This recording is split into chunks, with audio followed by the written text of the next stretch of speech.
Hello my dear students, myself Amira Avalia, Faculty of Chemistry from SET Science College, Junagadh. આના પહેલાના video સેશનની અંદર આપણે active methylene કમ્પાઉન્ડની synthesis of alpha beta unsaturated acid છે એ કમ્પ્લીટ કર્યું હતું.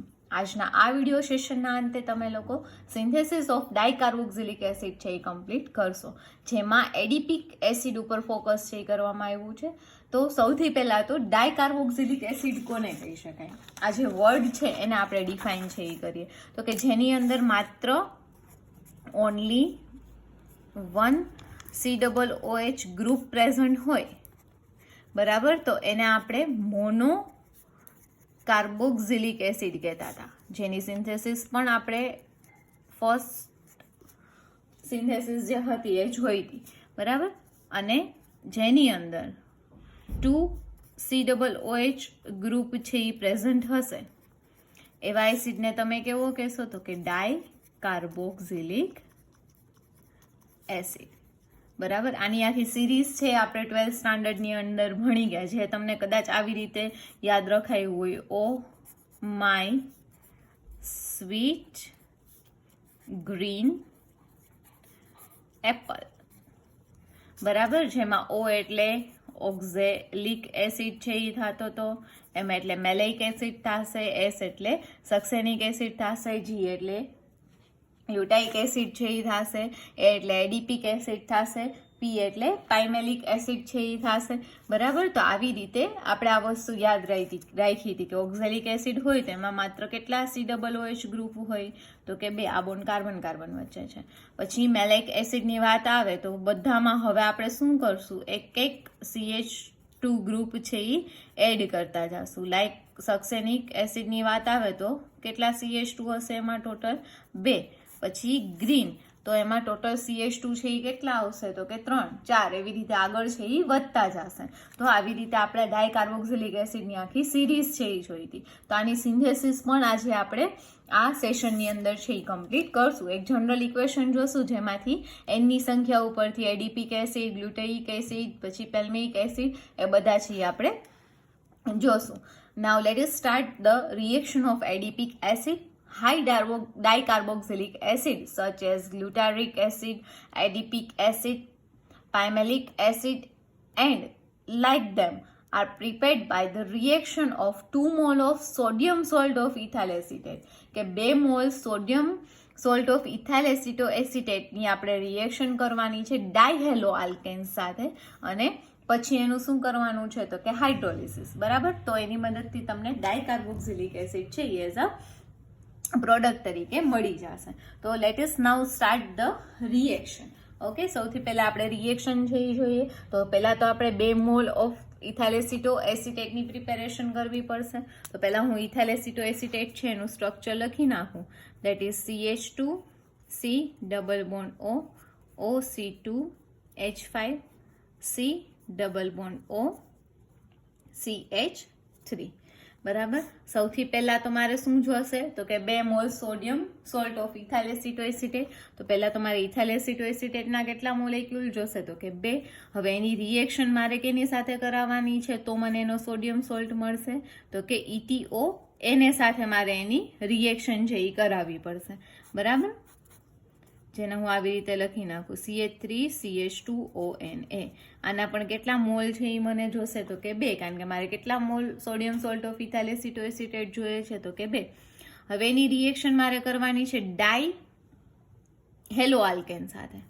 તો CH2 n ટાઈમ્સ વાળો, કારણ કે આ CH2 શું કામ આપણે n ટાઈમ લીધું હું તમને મિકેનિઝમ સમજાવીશ ત્યારે આપણે લાસ્ટમાં છે એ જોઈ લેશું. ડાયહેલો આલ્કેન, તો ધારો કે આપણે ડાયક્લોરો આલ્કેન છે એ લઈએ છીએ, બરાબર. અને થર્ડ રિએક્શન છે એ આપણે કેની સાથે કરવાની છે તો કે ઓફકોર્સ છે કે આપણને એઝ અ પ્રોડક્ટ તરીકે શું જોઈએ છે તો કે એસિડ. તો રિએક્શન છે એ આપણે કેની સાથે કરવી પડશે તો કે આલ્કોહોલિક KOH સાથે હાઇડ્રોલિસિસની પ્રોસેસ. તો એઝ અ પ્રોડક્ટ તરીકે આપણને ડાયકાર્બોક્સિલિક એસિડ છે એ મળશે.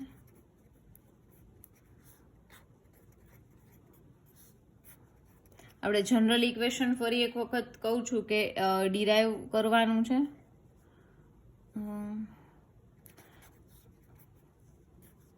CH2COOH CH2COOH. ઓકે, આને નિગ્લેક્ટ છે એ કરી નાખજો. એક CH2 ગ્રુપ છે, આ ટાઈપનું સ્ટ્રક્ચર છે એ તમને ડાયકાર્બોક્સિલિક એસિડનું મળશે. તો હવે આપણે આની મિકેનિઝમ છે એ જોઈએ. પહેલા સ્ટેપમાં સોડિયમ સોલ્ટ બનાવો, બીજા સ્ટેપમાં ડાયહેલો આલ્કેન સાથે પ્રક્રિયા કરાવો, ને લાસ્ટ સ્ટેપમાં આપણે શું કરશું તો કે હાઇડ્રોલિસિસ છે એ પરફોર્મ કરશું. તો સૌથી પહેલા NaOH સોડિયમ ઇથોક્સાઇડ સાથેની પ્રક્રિયા ઇથાઇલ એસિટોએસિટેટની.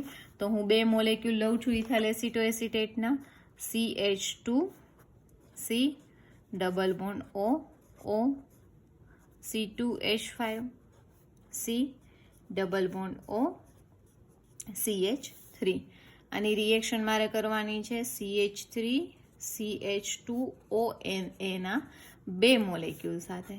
એટલે એઝ અ રિઝલ્ટ તરીકે મને 2 મોલેક્યુલ C2H5OH ના મળશે, કારણ કે એને છે આ એક હાઇડ્રોજનને રિમૂવ કરશે. આવા 2 મોલેક્યુલ છે ટોટલ, એટલે મને 2 મોલેક્યુલ શું મળશે તો કે CH3. એક મોલેક્યુલ સાથેની જે રિએક્શન છે એ 2 મોલ સાથે થશે, એટલે મને એઝ અ પ્રોડક્ટ તરીકે શું મળશે તો કે 2 મોલ સોડિયમ સોલ્ટ ઓફ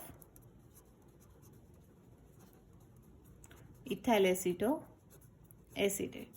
અને આ સ્ટ્રક્ચર કેનું છે તો કે ઇથાઇલ એસિટોએસિટેટનું.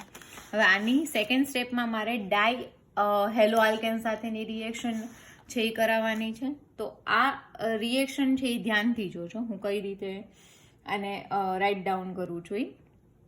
સૌથી પહેલાં જે આ મોલેક્યુલ છે 2, એમાંથી એક હું આવી રીતે લખું છું CHNA C double bond O CH3 C double bond O OC2H5 plus બીજો મોલ હું અહીંયા લખું છું આવી રીતે Na CH C double bond O OC2H5 C double bond O CH3. આ 2 વચ્ચે હું ડાઈ આલ્કાઇલ હેલાઇડ લખું છું, જે આપણે આવું કંઈક કીધું હતું CH2N ટાઈમ્સ Cl અને Cl. થાશે શું અહીંયાથી Na અને Cl, અહીંયાથી Na અને Cl કેના તરીકે દૂર થઈ જશે તો કે 2 મોલેક્યુલ ઓફ NaCl વડે. એટલે આ CH2 આની સાથે પણ જોડાશે અને આની સાથે પણ જોડાશે, વચ્ચે એઝ અ બોન્ડ તરીકે રહી જશે.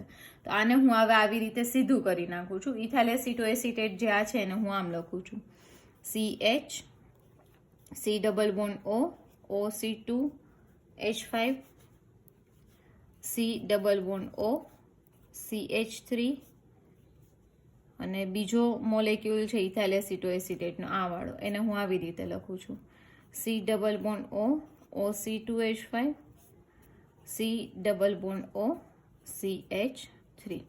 આ બંનેની વચ્ચે શું જોડાઈ જશે તો કે CH2N ટાઈમ્સ.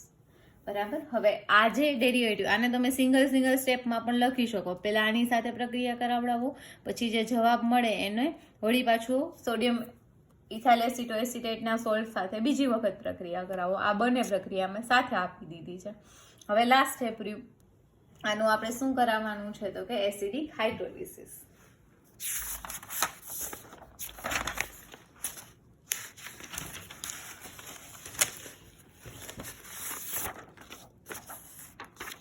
તો જે ઇન્ટરમીડિયેટ આપણને મળ્યો હતો એ આપણે સૌથી પહેલા રાઇટ ડાઉન છે એ કરી નાખીએ.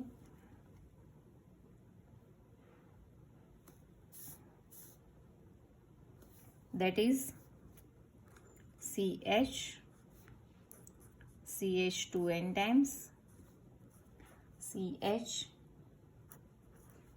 C double bond O OET C double bond O OET, આ બાજુ આવશે C double bond O CH3 C double bond O CH3. Alcoholic KOH ની પ્રેઝન્સમાં હાઇડ્રોલિસિસ. બરાબર. હવે યાદ રાખો, જો ઇથાઇલ એસિટોએસિટેટનો એક મોલેક્યુલ હતો તો મારે ટોટલ બોન્ડ બ્રેકિંગ પહેલાં તો હું યાદ કરાવું તમને કે આનું બોન્ડ જે બ્રેક છે એ કઈ રીતે થતું. તો કે આનું બોન્ડ આપણે આવી રીતે બ્રેક થતો જોવા મળતો કે કાર્બન અને ઓક્સિજન વચ્ચેનો એસ્ટરનો બોન્ડ તૂટે અને આ બાજુ કાર્બન કાર્બનનો તૂટશે. તો ઓફકોર્સ બે મોલેક્યુલ છે તો બેમાં કેવી પ્રક્રિયા થશે, તો કે સેમ પ્રક્રિયા થશે, બે ઇથાઇલ એસિટોએસિટેટ જ છે. તો હવે જ્યાં તમે સિંગલ મોલેક્યુલ સાથે હાઇડ્રોલિસિસ કરતા હતા ત્યારે બે H2O ની જરૂર પડતી હતી. અહીંયા ટોટલ કેટલા H2O મોલેક્યુલની જરૂર પડશે? 4, 4H+ અને 4OH-. કઈ રીતે એ આપણે જોઈએ. સૌથી પહેલા આ જે બ્રેક થયો છે પાર્ટ એ આપણે ધ્યાનમાં લઈએ. OET એની સાથે H+ અને H+ જોડાઈ ગયા એટલે એ શું બનાવી નાખશે, તો કે ETOH, જેને તમે બીજી ભાષામાં CH3 CH2OH મિથેનોલ અથવા તો C2H5OH તરીકે પણ ઓળખો છો. બરાબર. આના કેટલા મોલ છે એ તમને મળશે? 2 મોલ. હવે આ જે બીજો પાર્ટ તૂટ્યો એ આપણે ધ્યાનમાં લઈએ. CH3CO. હવે તમને ખ્યાલ છે કે CO સાથે શું થશે, તો કે OH- છે એ જોડાઈ જશે. કેના તરીકે? તો કે CH3COOH. એના પણ કેટલા મોલેક્યુલ છે એ મળશે? 2. હવે આપણી પાસે વધ્યું શું એ આપણે લખી નાખીએ. CH2 n ટાઈમ્સ CH, એની સાથે CO અને CO. તો જો એક જ મોલેક્યુલ હોત તો અહીંયા H+ ના અહીંયા OH- જોડાત. તો આમાં પણ એમ જ થશે, જ્યાં જ્યાં CH છે ત્યાં H+ જોડાઈ જશે અને CO છે ત્યાં OH જોડાઈ જશે. હવે તમને ખ્યાલ છે કે આ શું છે, તો કે ડાય કાર્બોક્સિલિક એસિડ. હવે આની અંદર એનની સંખ્યા ઉપર કયા ટાઈપનો એસિડ તમને મળ્યો છે એનો તમને ખ્યાલ આવશે. બરાબર. મિનિમમમાં મિનિમમ 2 CH2 વાળો જે એસિડ છે એ તમે બનાવી શકશો. બરાબર. તો હવે અહીંયા એનની સંખ્યા ઉપર આધાર રાખશે કે તમે જે બનાવો છો એ એસિડ છે એ કયા ટાઈપનો હશે. જો અહીંયા n = 1 હશે તો એ એસિડ થઈ જશે ગ્લુટારિક એસિડ. જો n = 2 હશે તો એ થઈ જશે એડિપિક એસિડ અને જો n = 3 હશે તો એ થઈ જશે પાયમેલિક એસિડ. બરાબર. એડિપિક એસિડનું સ્ટ્રક્ચર છે એ આપણે અહીંયા જોયું હતું 1, 2, 3, 4 અને 5. 5th વન છે તો એના વચ્ચે કેટલા CH2 આવશે, તો કે ટોટલ 4. એટલે અહીંયા 2 છે તો n = તમે 2 લ્યો તો CH2 ટોટલ કેટલી ટાઈમ્સ થઈ જશે? 1 ટાઈમ 1 ટાઈમ 2 અને અહીંયા 2 એટલે 4 ટાઈમ્સ. બરાબર. એટલે આવી રીતે એડિપિક એસિડ છે એ તમને મળી જશે. ગ્લુટારિક જીમાં શું આવશે, તો કે ઓ માય સ્વીટ. ગ્રીન કરો તો અહીંયા CH2 2 છે. બરાબર. તો જીમાં જાઓ તો તમારે એનું સ્ટ્રક્ચર કંઈક આવી રીતનું થશે. COOH, CH2, CH2, CH2, COOH. અને આની સાથે સરખાવો. જો અહીંયા એનની જગ્યાએ તમે 1 લઈ લો તો 1, 2 અને 3 3 CH2 આવી ગયા, બે બાજુ COOH. તો એ શું બનાવશે, તો કે ગ્લુટારિક એસિડ. તો તમને સ્પેસિફિક એડિપિક એસિડનું કીધું હોય તો જ્યારે તમે સ્ટાર્ટિંગ મટીરિયલ તરીકે લ્યો ત્યારે ત્યાં CH2n લીધા છે ત્યાં દરેક વખતે તમારે કેટલા લેવાના રહેશે, તો કે 2. સો આજનો આ વિડીયો સેશન છે અહીંયા કમ્પ્લીટ થાય છે. આઈ હોપ સો તમને હવે આમાં બધું સમજાઈ ગયું હશે. Thank you.